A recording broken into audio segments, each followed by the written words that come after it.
저는 민주법연 회원 이은희입니다. 1989년에 민주법연이 만들어졌는데 그때 마침 제가 대학을 졸업하는 해였습니다.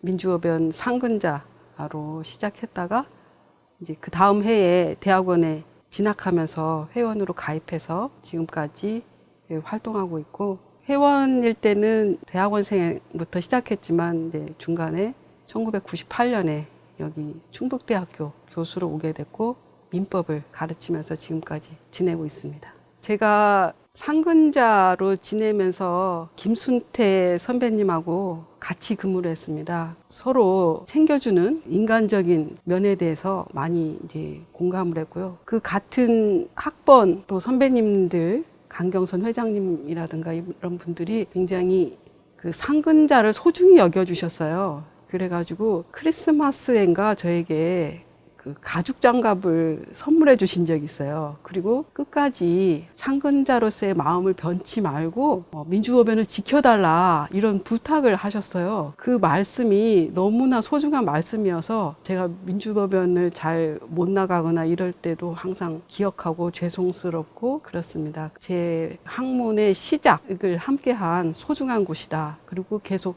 앞으로도 같이 할 곳이다. 이렇게 생각하고 있습니다.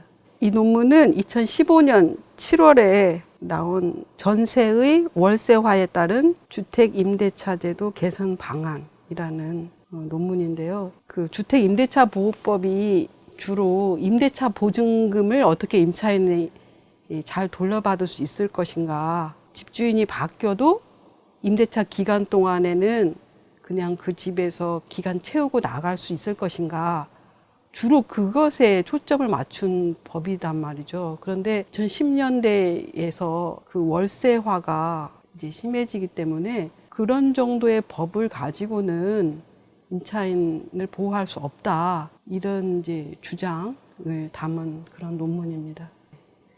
그때 달팽이 유니언, 민달팽이 유니언이죠.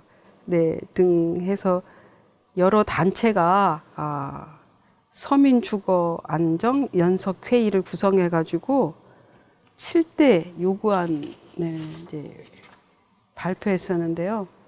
제일 첫머리에 주장한 게 계약 갱신 청구권입니다. 이게 상가건물 임대차 보호법이 2000년대 초에 만들어지면서 생겨난 제도거든요. 그 당시에 주택 임대차와 달리 계약 최단 기간을 1년으로 정했어요. 상가건물에서는.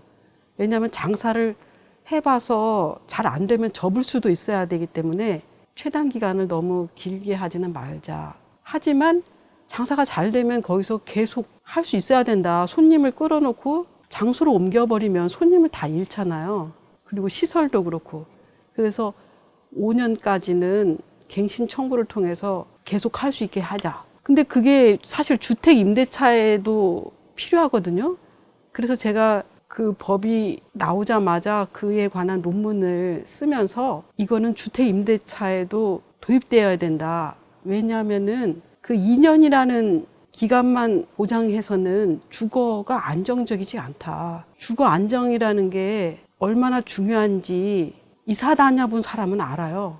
그 이사 비용도 비용이지만 떠돌이로 살아야 되거든요. 그 주거 안정이 교육이라든가 노인들의 어떤 정서적 안정이라든가 특히 어린이 노인에게 정말 필요한 것이 주거 안정이거든요. 떠나고 싶으면 떠나는 건 좋은데 떠나기 싫은데도 떠나는 거, 그런 거는 없어야 된다. 그러니까 주택에도 계약갱신 청구권이 필요하다.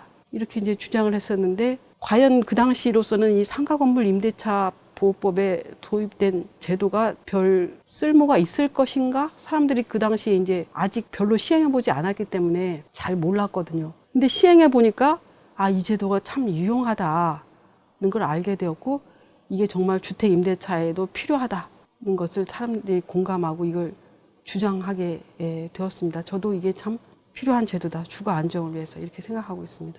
그 밖에도 인상률 상한제, 표준 임대료 제도, 그런 주장이 있는데, 이 인상률 상한제 도입은 사실 갱신 청구권과 맞물린 이야기입니다.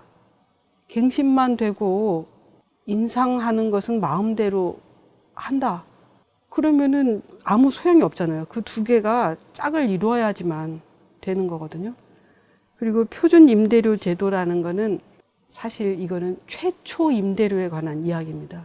임대 아파트에서 있는 제도인데 이거를 꼭 임대 아파트가 아니더라도 민간 주택 임대차에도 도입하자라는 제도죠. 그 임대 아파트에서 시행되고 있는 것을 좀 더 확대하자는 그런 이야기입니다. 네, 이상 앞에 세 가지만 일단 말씀드리겠습니다. 프랑스가 우리나라랑 비슷한 점이 계약 기간이 있다는 거예요. 임대차가. 그게 비슷한 점입니다. 다른 나라는 원래 그냥 아예 계약 기간이라는 게 없어요. 계약 기간이라는 게 없는데 프랑스가 우리나라랑 같이 계약 기간이라는 게 있어요. 그래서 거기는 주택임대차는 3년이 최단 기간입니다. 근데 임대인이 개인일 경우는 3년이고 임대인이 법인일 경우에는 6년이에요. 이제 갱신 청구권 제도가 있죠. 그래서 바로 그 임대차 기간이 있다는 점이 우리랑 같기 때문에 제가 이제 프랑스 제도를 소개하게 된 거예요. 기본적으로 이 임차인은 갱신을 하고 싶다. 그러면은 임대인이 갱신을 해줘야 되는 거고, 그런데 임대인으로서도 자기가 그 집에 가서 살아야 되겠다. 그러면은 그거는 허용해줘야 되지 않느냐. 이런 식으로 임대인에게 거절권이 있는 사유가 이제 세 가지가 있습니다. 그게 자기가 살려고 거기서 직접 거주하려고 할 때 하고 그 집을 매각하려고 할 때 하고 그동안 살던 임차인이 심각한 잘못을 범하고 있어서 이 사람은 도저히 임차인으로 둘 수가 없다. 이럴 때 세 가지입니다. 두 번째 사유가 좀 이상하게 생각될 수도 있을 거예요. 팔려고 할 때 왜 갱신을 거절할 수가 있느냐. 왜냐면은 임차인이 살고 있는 상태에서 파는 것과 임차인이 없는 상태에서 파는 게 값이 다를 수가 있거든요. 집을 살려고 하는 사람이 그 집에서 거주하기 위해서 살 수도 있잖아요. 그렇기 때문에 그 임대인의 재산권을 보호하는 측면에서 그 매각하려고 할 때도 갱신을 거절할 수 있게 해주는 거예요. 그래서 그 세 가지 사유가 아니고서는 다른 이유로는 갱신을 거절할 수 없죠. 이때 중요한 게 사실은 임대료죠. 보통 우리나라 사람들이 같은 집에서 계속 갱신해서 살지 못하는 이유가 임대인이 요구하는 임대료 때문에 사실은 나가는 거잖아요. 임대료만 높이 안 부르면은 조금 올려주고 계속 사람들이 살려는 게 인지상정이잖아요. 프랑스 임대인도 이제 새로 계약 갱신하는데 임대료를 올리고 싶겠죠. 그래서 자기가 올려 불러서 임차인이 안 받아들이면 내보내고 싶을 텐데 그런 식으로는 못 내보낸다는 거예요. 그 임대차 기간이 끝나기 6개월 전까지 자기가 얼마 받고 싶다 임차인에게 제시를 하잖아요. 그러면 임대인이 오케이 하면 이제 그대로 이제 합의가 되지만 싫다 아니면은 묵묵부답일 수도 있죠. 사실 아무 말도 안 할 수도 있어요. 2달간 임차인에게 시간을 주거든요. 2달이 지나도록 아무 말도 안 하게 되고 그렇게 되면 어떻게 되느냐. 조정위원회에다가 임대료를 정해달라 이렇게 요청을 하게 되고 거기서도 조정이라는 게 강제적인 게 아니거든요. 조정도 어차피 그 조정위원회에서 어떤 안을 제시하면은 그거를 수락해야 그걸로 결정되는 거예요. 그래서 수락을 안 하면은 결국에는 또 법원으로 가게 됩니다. 그러면서 시간이 많이 지나가겠죠. 그러면서 그 임대차 기간이라는 게 그야말로 끝날 수가 있어요. 그러면 나가는 거냐? 그렇지는 않아요. 임차인이 대답을 안 하고 합의를 안 하고 해서 임대료를 못 정했어도 임대차는 갱신되는 겁니다. 이제 임대료를 정하는 일만 남은 거죠. 그런 식으로 이제 임대차가 갱신되게끔 돼 있습니다. 임대인과 임차인 사이에는 여러 가지 이제 분쟁이 있을 수가 있어요. 뭐 임대료가 사실은 가장 큰 문제지만 또 뭐 수리하는 것 가지고도 분쟁이 있을 수 있고 우리나라 이제 제도라는 게 분쟁은 기본적으로는 법원에 가서 하게 돼 있잖아요. 법원에 가서 한다는 게 일반인이 그렇게 쉬운 일은 아니고 또 비용도 들고 시간도 들고 하기 때문에 행정적으로 좀 간편하게 할 수 있는 제도가 조정위원회예요. 그게 필요하다고 계속 주장했는데 그게 정말 생겼어요. 우리나라에도 2017년부터 생겨가지고 잘 되고 있어요. 우리나라에서 조정위원회가 처음 도입된 것은 임대주택법입니다. 그거는 이미 도입되어 있었는데 그게 운영이 안 되고 있었어요. 근데 임대주택법, 임대 아파트를 대상으로 하는 그 조정위원회라는 것은 그 조정 당사자가 그냥 개인 임차인이 아니에요. 임차인 대표회의예요. 임차인 대표회의와 임대 사업자가 이게 당사자로 되어 있었어요. 근데 임차인 대표회의라는 것 자체가 별로 구성이 되어 있지 않고 또 그 조정위원회에서 다루도록 되어 있는 문제가 한정되어 있고 하다 보니까 그 위원회는 거의 운영이 되고 있지가 않죠. 지금 현재도 그래요, 사실은. 그 위원회라는 거는. 용어가 달라요. 임대주택 분쟁조정위원회. 그리고 개인들이 지금 많이 활발히 이용하고 있는 위원회 이름은 주택임대차 분쟁조정위원회. 두 개가 이름이 다릅니다. 이 주택임대차 분쟁조정위원회가 지금 활발히 이용되고 있어서 참 다행한 일인데 프랑스에도 있는 제도고 어느 정도의 중요한 문제를 다뤄주느냐 그게 사실은 또 중요합니다. 지금 이제 임차인 대표회의라는 게 이제 임대 아파트에 있지 않습니까? 임차인 대표회의가 그 임대인하고 뭔가 협의할 수 있는 사항이 법에 이제 규정되어 있는데 협의라는 말이 갖는 의미에 대해서 이제 사람들이 그냥 뭔가 형식적인 거 이런 식으로 생각하는 수가 있어요. 왜냐면은 그 협의 결과 어떻게 한다까지 이렇게 법에 나와 있지는 않거든요.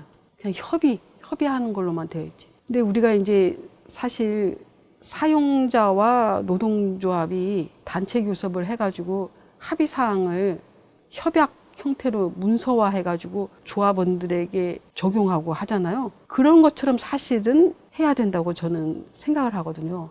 그리고 실제 그러한 제도를 프랑스에서 시행을 하고 있기 때문에 그런 거를 앞으로 좀 도입했으면 좋겠다 하는 게 제 생각입니다. 왜냐하면은 이미 임대인이 다 정해놓은 계약서에 임차인은 그냥 사인만 하는 식의 계약이지 서로 밀고 당기면서 계약 조항을 이건 좀 이렇게 했으면 좋겠다 이렇게 하고 있는 사이가 아니거든요. 그렇기 때문에 협의가 이루어지기 위해서는 그러한 단결권을 통한 교섭이 필요하다는 게 제 생각입니다. 서민주거안정 연석회의에서 7대 요구안 중에 첫머리에 있던 세 가지는 계속 논의만 있지 될 듯 하면서 안 되고 있고 이제 새로 국회가 구성되었으니까 그게 주택임대차보호법 개정을 통해서 실현되었으면 좋겠어요. 근데 사실 제가 그 2015년에 그 논문을 쓸 때 굉장히 사실 급박한 마음을 가지고 썼었는데 그건 왜 그랬냐면은 임대주택법이라는 법이 그때 없어지는 위기에 처해 있었어요. 그래서 실제로 임대주택법은 없어졌습니다. 없어지고 임대주택에서 공공임대주택, 민간임대주택이 구분되는데 그 구분되는 분야에 대해서 따로 법을 만들면서 민간임대주택에 대해서는 그동안 임차인에게 유리하게 적용되던 법 규정이 적용되지 않게끔 해버렸어요. 그 이후 정권이 바뀌면서 또 법이 개정되었더라고요. 다행히도. 그래서 제가 그때 주장했던 이게 아무리 민간 임대주택이지만 공공 지원이 많이 행해지고 있다. 그 지원을 받는 만큼 임대인에게는 의무가 부과되어야 된다. 임대주택법에서는 이미 보장되고 있던 계약갱신이라든가 임차인이 아무나 될 수가 있는 게 아니고 무주택자여야지만 된다든가 임대료를 마음대로 정할 수가 없고 어느 정도 공공적인 규제가 행해져야 된다든가 이런 거는 여전히 필요하다 이렇게 주장했었는데 그게 이제 잠시 공백이 있었다가 이제는 다시 그게 부분적으로 들어왔더라고요. 특별법을 적용받는 모든 임대차는 아니지만 공공 지원을 많이 받는 민간 임대주택은 다시 예전처럼 그러한 규제를 받게끔 되어 있어서 참 다행하다 이렇게 생각하고 있습니다. 바로 아까 말씀드린 그 두 가지입니다. 계약갱신 청구권과 갱신될 때의 인상률 제한. 그게 이제 제가 가장 개정되었으면 하는 것입니다. 사실 법무부에서도 이 문제를 진지하게 검토하고 있는 것 같아요. 왜냐하면은 계약갱신 청구권 제도를 어떤 식으로 도입하면 좋을지 연구 용역을 작년에 세종대 교수님께 받은 게 인터넷에서 볼 수가 있는데요. 2년씩 2번 더 갱신해서 2+2+2 됐을 때, 한 번 갱신해서 2+2 됐을 때, 또는 아예 그 최단 임대차 기간을 3으로 해서 3+3으로 했을 때 효과가 날 것인가, 장기적으로는 어떻고 단기적으로는 어떻고, 그런 분석을 한 보고서가 있더라고요. 단기적으로는 우리가 전에 주택 임대차 최단 기간을 1년에서 2년으로 늘릴 때처럼 임대료가 인상되는 일이 벌어질 수가 있습니다. 그렇지만은 장기적으로는 임차인의 주거 안정에 도움이 되거든요. 어떤 식으로든지 잘 선택해서 이게 좀 도입이 됐으면 좋겠다라는 게 제 생각입니다. 제가 주택 임대차에 대해서 가장 취약한 현상을 보여주는 분들이 노숙자라고 생각합니다. 이번에 감염병 현상에 있어서도 많은 이제 지자체들이 노숙자들을 굉장히 챙겼지 않습니까? 노숙자만큼은 아니지만 굉장히 비좁은 데서 쪽방촌 사는 사람들이라든가 그런 걸 생각했을 때 공공임대주택이 많이 확충돼야 된다 하는 생각이 들고요. 그리고 사실은 제가 이 논문에서도 주장하듯이 임대료 자체의 상한제 그런 것도 생각해 볼 필요가 있습니다. 프랑스에서 사실 2015년에 그런 법을 만들어 가지고 2년간 시행을 했습니다. 임대료 자체의 상한제를 두는 겁니다. 처음에 임대료를 정할 때 나라에서 통계적으로 그 정해놓은 기준 임대료보다 20% 이상은 받으면 안 된다. 28개 대도시에서 그런 걸 시행했어요. 그냥 다른 지역은 상관없고요. 근데 저는 예전부터 어떤 주장을 했냐면은 부동산마다 다 그 세금을 매기기 위한 가격이 있습니다. 그 가격을 기준으로 해서 임대료 상한 결정이 가능하다. 모든 주택에 대해서 너무 뭐 높게 잡으면은 있으나마나 할 것이고 또 너무 낮게 잡으면 반발이 있을 텐데 그걸 좀 적정하게 정해놓는 것이 어떠냐. 그게 마치 저는 이자 제한법과 비슷한 거라고 생각했거든요. 이자 제한법도 우리나라에 오랫동안 있었고 그 IMF 때 없어졌지만 결국 다시 부활했지 않습니까? 그만큼 사회적으로 그런 문제에 대해서 충분히 우리나라 사람들은 공감하고 있다고 생각하거든요. 그런 거를 적어도 대도시에서 시행한다면은 좋지 않을까 그런 생각을 해요. 월세를 내게 되면은 그 실업이라든가 이런 것과 그 주거의 문제가 굉장히 밀접한 연관을 가지게 됩니다. 당장 돈이 안 들어오면 당장 월세를 못 내게 되거든요. 그리고 아까도 제가 갱신 청구권 말씀드렸지만은 그런 데서도 다 이 월세 안 내고 이러는 사람들은 갱신 거절 되도록 되어 있습니다. 그렇기 때문에 사실은 저는 그 인상률 제한 플러스 아예 그 최초의 임대료에 대한 상한제 이런 것까지 저는 주장합니다. 근데 제가 이런 주장하면 사실 많은 사람들이 과격하다고 하더라고요. 우리나라는 그 보증금이라는 게 있지 않습니까? 그게 뭐 거의 뭐 1년치 이상이 되기 때문에 임대인들이 임차인이 월세를 안 내도 공제하면 되기 때문에 많이 기다려줍니다. 그래서 이럴 때는 보증금 제도가 괜찮다는 생각도 듭니다. 사실 제가 보증금 제도는 없어져야 된다는 입장이었습니다. 원래는. 왜냐면은 이 보증금이라는 게 상당히 큰 액수다 보니까 가족의 지원이 없는 사람들 방 자체를 얻을 수가 없거든요. 그리고 보증금이 없는 그런 주택을 구한다는 거는 굉장히 열악한 주택을 구해야만 하고 이런 식으로 주장했는데 그 임대인 입장에서는 그게 굉장한데 사실은 담보다 보니까 사람을 가리지 않고 일단 그 보증금을 마련할 수 있는 사람을 또 임차인으로 받아들이는 효과도 있거든요. 긍정적인 면도 있는 것 같아요. 그러니까 이거를 이제 보완하자면 주택 보증 그런 것처럼 보증보험적으로 임대차 보증금을 대체하는 방안 또 가능하게끔 하는 거 그런 것도 괜찮지 않을까. 그 보증금을 마련하기 어려운 사람들을 위한 어떤 뒷받침도 필요하지 않나. 저는 항상 그렇게 생각하고 있습니다. 글쎄, 저희가 좀 더 열심히 연구하고 너무 이 법학적인 시각에만 머물러 있지 않고 이 경제학이라든가 사회학이라든가 그런 시각을 흡수해서 이 법학에 녹여내는 그런 작업을 많이 해서 독자들에게 감동을 줘야 된다고 생각합니다. 아직은 좀 저희가 그런 게 부족했지 않았나 이렇게 항상 반성하고 있습니다. 우리 연구의 20주년 때 진보 사법학 20년의 회고와 전망이라는 논문을 그때 썼는데, 그때 이제 꼭 제 분야가 아니더라도 이 사법을 이제 통틀어서 상법까지도 민주주의적 관점이 도입될 수 있는지 이렇게 훑어봤는데, 뭐 회사법이라든지 가족법, 그리고 뭐 법인과 관련된 그런 법, 이런 데서 다 이 민주주의가 필요하더라고요. 이 민주주의가 국가에만 한정되는 게 아니라 이 사회에도 다 적용돼야 되기 때문에, 이 가정이라는 것도 굉장히 작은 사회이지 않습니까? 요즘에 뭐 아동학대 이런 끔찍한 뉴스도 많이 나오는데, 다 모든 곳에서의 이제 민주주의가 필요하기 때문에 다 우리 사법도 충분히 할 역할이 있다 이렇게 생각하고 있습니다. 예, 기본적으로 이제 예전에는 법을 하는 여성이 드물었습니다. 예.